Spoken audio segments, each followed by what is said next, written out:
Как-то раз беззаботно гуляющий ветер одинокую девушку в парке заметил. Он за нею помчался в восторге от встречи. Ах, какой удивительный ждал его вечер! Этот ветер был молод, он свеж был и нежен, и вначале был с девушкой вежлив и сдержан.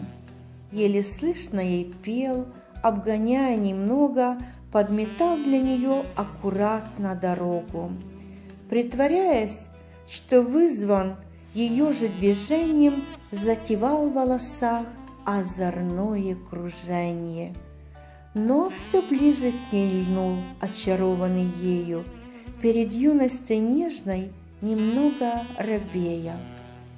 И любви своей больше не в силах перечи, будто легкой рукой он обвил ее плечи. По дорожке, обнявшись, шли девушка с ветром. Только спутница ветра не знала об этом.